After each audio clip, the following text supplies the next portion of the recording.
Salut à toi et bienvenue dans ce Deep Dive. On s'attaque aujourd'hui à un sujet qui peut paraître intimidant au premier. À bord, l'analyse des crypto-monnaies. Oui, Pas de panique, on va décortiquer tout ça ensemble pour que tu puisses toi aussi apprendre à évaluer ces fameux tokens. exactement. On va essayer de rendre l'analyse accessible, même pour ceux qui débutent dans cet univers. On va se concentrer sur les fondamentaux, les éléments clés à comprendre pour faire ce premier pas dans l'analyse crypto. Génial. Et pour t'aider à comprendre, dis-moi quand tu analyses une crypto, par où est-ce que tu commences? Avant de se précipiter sur les graphiques et les indicateurs techniques, Achat. il faut d'abord comprendre ce qu'est une crypto-monnaie, sa raison d'être, son utilité. Hmm. C'est un peu comme si tu voulais investir dans une entreprise, tu regarderais d'abord ce qu'elle produit, quel service elle offre, avant de te plonger dans ces chiffres. Hmm. Oui, c'est logique. Mais oui, une crypto, c'est pas vraiment une entreprise. Oui. Comment on fait pour comprendre son utilité concrètement? C'est là que la tokenomie se tranche. C'est le modèle économique d'une crypto. Son ADN, en quelque sorte, elle nous renseigne sur la distribution des tokens, leur utilité, leur offre totale, etc. Tokenomics, ça sonne un peu technique. Est-ce qu'on peut prendre un exemple concret pour illustrer? Imagine un token qui permet de payer des frais de transaction sur une plateforme d'échange décentralisée. Plus il y a de transactions, plus le token prend de la valeur, son utilité, et donc directement lié à l'activité de la plateforme. Ah d'accord, je vaux mieux. Donc si le token n'a pas d'utilité réelle, s'il sert à rien de concret, c'est un signal d'alarme. Exactement, un token sans utilité claire. C'est un peu comme une coquille vide. Il peut y avoir de la spéculation autour, mais son potentiel de croissance à long terme est limité. On note, l'utilité c'est la base, mais une fois qu'on a compris à quoi sert le token, on fait quoi? On regarde son prix. Pas si vite, on va s'intéresser à un autre élément crucial de la tokenomics, la distribution des tokens. La distribution. Qu'est-ce que tu veux dire par là? Il faut savoir comment les tokens sont répartis. Est-ce qu'une grande partie est détenue par un petit groupe de personnes? Si oui, cela pourrait poser un risque de manipulation du prix. C'est vrai, on imagine qu'un petit groupe pourrait s'entendre pour faire monter ou descendre le prix artificiellement, c'est un peu risqué. Absolument, il est important de privilégier les projets où la distribution des tokens est équitable et transparente. Donc on vérifie comment les tokens sont répartis et ensuite on peut s'intéresser au prix. Oui, mais avant de parler du prix, il est important de comprendre la notion de masse monétaire. Masse monétaire, c'est quoi exactement? C'est la quantité totale de tokens d'une crypto-monnaie. Elle peut être décomposée en trois éléments, l'offre en circulation, l'offre totale et l'offre maximale. Attends, c'est quoi la différence entre ces trois types d'offres? L'offre en circulation, c'est le nombre de tokens actuellement disponibles sur le marché. L'offre totale, c'est le nombre total de tokens créés, y compris ceux qui ne sont pas encore en circulation. Et l'offre maximale, c'est le nombre maximum de tokens qui seront jamais créés. Ok, je crois que je comprends, mais en quoi c'est important de connaître ces chiffres pour analyser une crypto? Ces données nous permettent de comprendre la rareté d'un token, un peu comme l'or, dont la quantité limitée contribue à sa valeur. Si un token a une offre maximale limitée, il pourrait être perçu comme plus rare et donc potentiellement plus précieux. Ah oui, c'est comme une édition limitée d'un objet collection. Plus il est rare, plus il a de la valeur. Mais est-ce qu'il y a des mécanismes qui peuvent influencer cette masse monétaire? Tout à fait. Il y a le token burning qui consiste à retirer définitivement des tokens de la circulation. Ça veut dire qu'on les détruit. En quelque sorte, cela permet de contrôler l'inflation et d'augmenter la rareté d'un token, ce qui peut avoir un impact positif sur son prix. Donc en résumé, si je veux analyser une crypto, je dois d'abord comprendre son utilité, la distribution de ces tokens et sa masse monétaire, c'est bien ça. Exactement. Ce sont les fondamentaux à maîtriser avant de se lancer dans l'analyse technique. Génial, on a déjà appris plein de choses, j'ai hâte de découvrir la suite. Maintenant que tu as une bonne compréhension des fondamentaux, on peut passer à l'analyse technique. Ah, faire les graphiques. J'avoue que j'attends ce moment avec impatience. Dis-moi par où est-ce qu'on commence? L'analyse technique, c'est un peu comme apprendre à lire une carte routière. Il faut savoir identifier les points de repère, les intersections, les virages sur un graphique. Ces points de repère, ce sont les supports et les résistances. Support et résistance. J'ai déjà entendu ces termes, mais je ne suis pas sûr de bien comprendre. Tu peux m'expliquer? Bien sûr. Imagine une route de montagne avec des montées et des descentes. Le support, c'est comme une vallée, un niveau de prix où le cours a tendance à rebondir à la baisse. La résistance, c'est comme une crête, un niveau de prix où le cours a du mal à dépasser à la hausse. Donc si je comprends bien, en identifiant ces supports et résistances, on peut anticiper les mouvements du prix. C'est ça, exactement. Si le prix approche d'un support, on peut s'attendre à un rebond. Si le prix approche d'une résistance, on peut s'attendre à une correction. C'est un peu comme un jeu de ping-pong. Le prix rebondit entre le support et la résistance. Mais comment fait-on pour identifier ces fameux supports et résistances? Il suffit d'observer l'historique du prix sur le graphique Les niveaux où le prix a rebondi plusieurs fois dans le passé sont des supports potentiels. Les niveaux où le prix a été rejeté plusieurs fois sont des résistances potentielles. D'accord? Il faut donc être attentif et bien observer le graphique.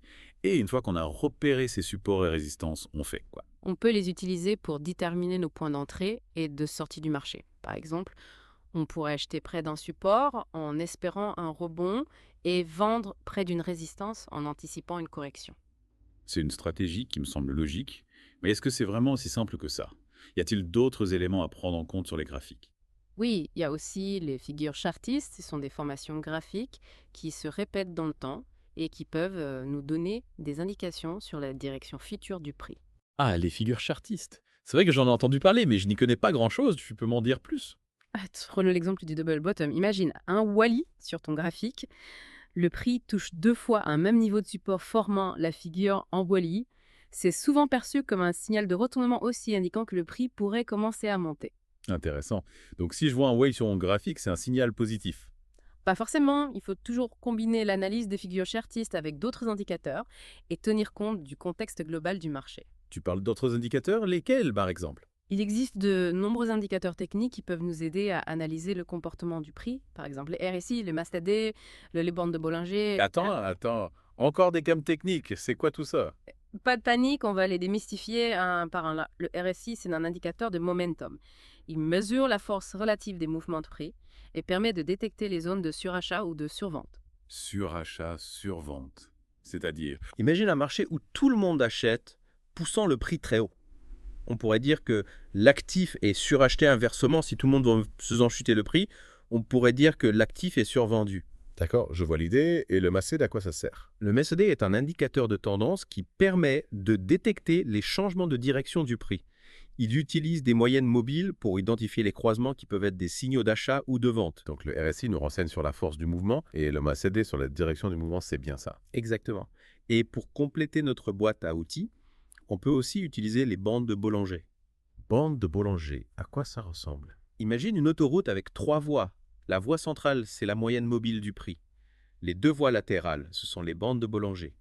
Elles nous permettent de visualiser l'amplitude des fluctuations de prix.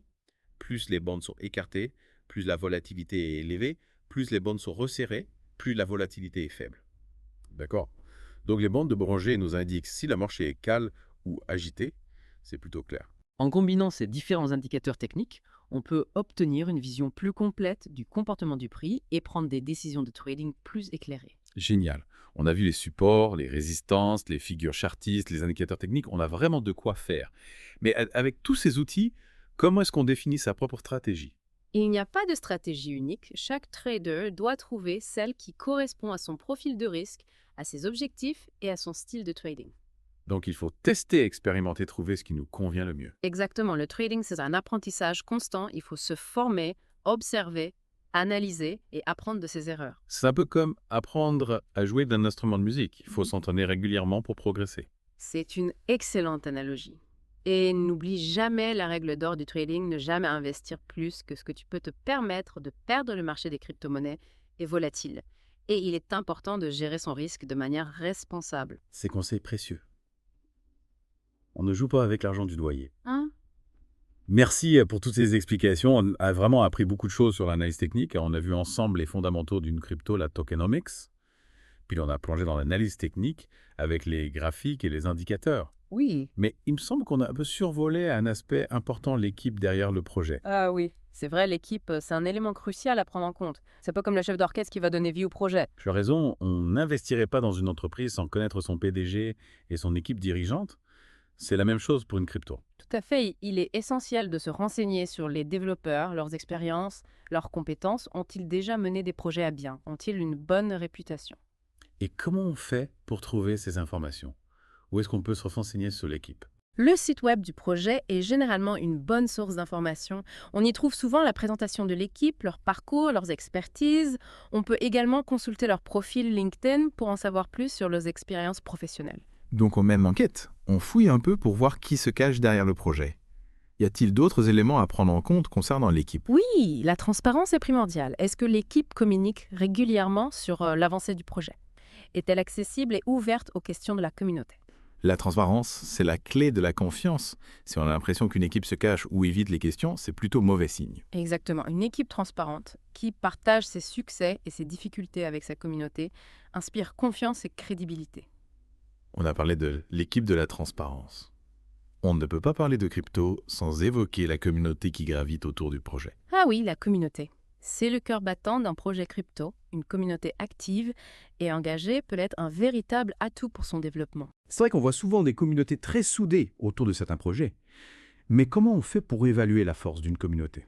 Il y a plusieurs indicateurs à observer: le nombre de followers sur les réseaux sociaux, bien sûr, mais aussi l'engagement sur les forums, les groupes Telegram, Discord. Est-ce que les membres participent activement aux discussions? Est-ce qu'ils partagent des informations, des analyses, des idées? Donc on observe, on analyse l'activité, l'enthousiasme de la communauté. Plus elle est active et engagée, mieux c'est. Absolument une communauté forte. C'est un signe de confiance dans le projet et un moteur pour son adoption. En résumé, pour analyser une crypto, on regarde l'utilité du token, la tokenomics, on utilise l'analyse technique, on s'intéresse à l'équipe et à la communauté. On a vraiment tous les éléments pour se lancer. Oui, on a fait un beau tour d'horizon, mais n'oublie jamais, le marché des crypto-monnaies est volatile. Il faut investir avec prudence, se fixer des objectifs clairs et ne jamais investir plus que ce qu'on peut se permettre de perdre. C'est un conseil qu'on ne répétera jamais assez. Merci pour toutes ces explications. Grâce à toi, on se sent beaucoup mieux préparé pour explorer cet univers fascinant. De rien. J'espère que ce deep dive t'a donné envie d'en apprendre encore plus sur les crypto-monnaies. N'hésite pas à continuer tes recherches et à te former. Le monde des cryptos est en constante évolution. Il y a toujours quelque chose de nouveau à découvrir. C'est la fin de notre deep dive sur l'analyse des crypto-monnaies pour débutants. J'espère que tu as apprécié cette plongée dans cet univers passionnant. On se retrouve bientôt pour un nouveau deep dive sur un autre sujet captivant. D'ici là, reste curieux, apprends, explore et n'oublie pas de gérer tes risques. À bientôt. Salut à toi et bienvenue dans ce deep dive. On s'attaque aujourd'hui à un sujet qui peut paraître intimidant au premier. À bord